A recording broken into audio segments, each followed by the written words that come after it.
चुनाव जनता द्वारा या उसके प्रतिनिधि द्वारा किया जाना चाहिए। और आज ही के दिन हमारा संविधान लागू हुआ था। इसी उपलक्ष्य में हम प्रत्येक वर्ष गणतंत्र दिवस मनाते हैं। संविधान की आवश्यकता आखिरकार क्यों होती है और हमें संविधान क्यों बनाना पड़ता है? संविधान वह उन मूल विधियों का दस्तावेज होता है जिससे किसी राष्ट्र की शासन विधि चलाई जाती है और हमारे संविधान में वे सभी मूल विधियां निहित हैं। आपने आर्टिकल 12 में पढ़ा होगा, उसमें राज्य की परिभाषा दी हुई है। राज्य का अर्थ क्या होता है कि उसकी एक अपनी भौगोलिक सीमा हो, उसमें जनता निवास करती हो, उसकी अपनी सरकार हो और वह एक संप्रभु हो। संप्रभु से तात्पर्य है कि वह अपने फैसले स्वयं ले सके, न कि किसी भारी दबाव में आकर ले। लेकिन हमारे अगर आप संविधान को देखोगे तो उसी रूप में तैयार किया गया है। जैसे कि पहले भाग में देखोगे तो उसमें भारत जो है राज्यों का संघ होगा, दूसरे भाग में उसमें नागरिकता दी गई है, तीसरे में मूल अधिकार दिए गए हैं, चौथे में नीति निर्देशक तत्व दिए गए हैं और 4 की कै में मूल कर्तव्य है। अर्थात ये अधिकार और ये नियम जो है किसी राष्ट्र को और उसके राष्ट्र के नागरिकों को विकास करने के लिए बहुत जरूरी है। लेकिन ये सभी हमें क्या है, विरासत में मिले हैं और इस संविधान को बनाने के लिए अनेकों लोगों ने, अनेकों आंदोलनकारियों ने और क्रांतिकारियों ने अपने जीवन का बलिदान दिया है और उनके मन में हमेशा यही भावना रही है, वे तुम बहिष्कृत सर्व सर्वस्व साधनम, अर्थात हम अपने देश के लिए बलिदान होने के लिए हमेशा तैयार रहेंगे। धैर्य सर्वस्व साधनम, धैर्य ही हमारे सभी समस्याओं का समाधान होगा। लेकिन आज वो एक इतिहास था जो बीत गया। कोई भी राष्ट्र हो, समाज हो, उसकी मूलभूत आवश्यकता समय के अनुसार बदलती रहती है, अर्थात उसकी विकास की अवधारणा भी बदलती रहती है। जो उस समय उचित थी उन्होंने वे विधियां बनाई और वे स्वरूप प्रदान की लेकिन वर्तमान समय में है उनमें संशोधन किया जा रहा है और आने वाले समय में जब आप लोग इस देश की बागडोर संभालेंगे तो आपको भी वही परिवर्तन करने होंगे। अब हमारे जीवन का लक्ष्य ये है नहीं कि हमें संविधान बनाना है या संविधान तैयार करना है। हमारे जीवन का ये ध्येय होना चाहिए कि हम एक ऐसा उद्देश्य निर्धारित करें जो हमारे विकास को, समाज के विकास को और राष्ट्र के विकास को ऊपर ले जाने के लिए सहायता करे। लेकिन होता क्या है, अक्सर हम लक्ष्य निर्धारित तो कर लेते हैं लेकिन हम अपना लक्ष्य पर अपना फोकस नहीं कर पाते। कारण क्या होता है, हमने अपने आप को अनेकों कार्यों में बांटा हुआ है जिसके कारण हम अपने लक्ष्य पर फोकस कम कर पाते हैं और अन्य लक्ष्यों पर ज्यादा फोकस करते हैं।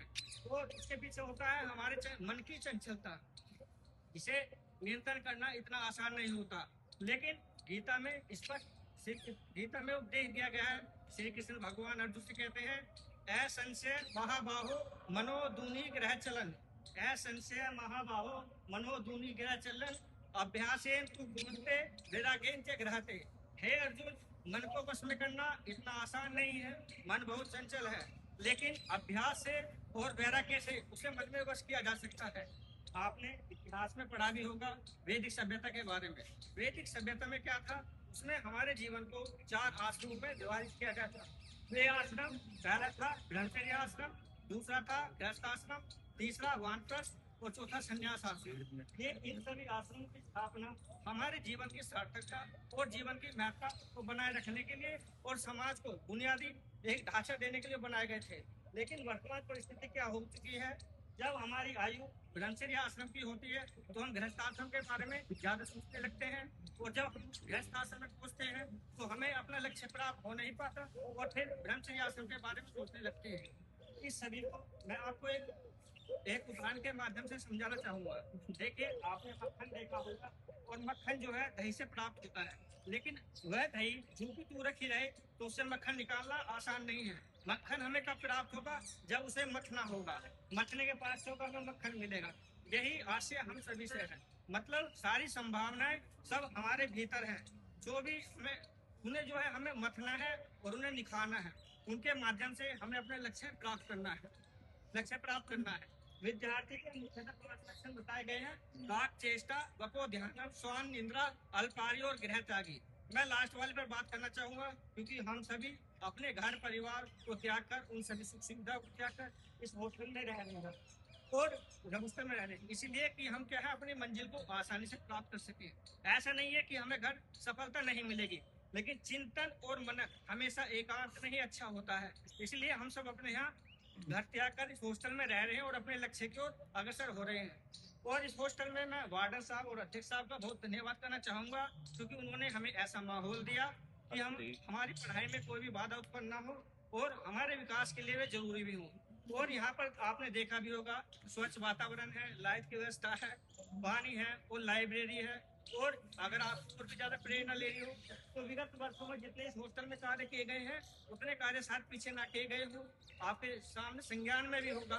जैसे कि सबसे पहले तो हॉस्टल की दीवारों की मरम्मत कराई गई, फिर इन पर रंगरोधन किया गया, वो खड़ंजा बनाया गया, पौधारोपण हुआ, फिर लाइब्रेरी में कुछ व्यवस्था की गई, बाद में वार्डन साहब से रिक्वेस्ट करने के बाद मैट की व्यवस्था भी करा दी गई। तो ये सब चीज क्या है, कार्य को देखकर अपने आप प्रेरणा लेने वाली बातें होती हैं कि अगर हमारे बीच में ऐसा कार्य हो रहा है तो हम भी इनसे प्रेरणा लेकर आगे बढ़ सकते हैं। और मैं आप सभी से एक अनुरोध करना चाहूंगा कि आप सभी एक बार वार्डन साहब का और अध्यक्ष साहब का जोरदार ताली से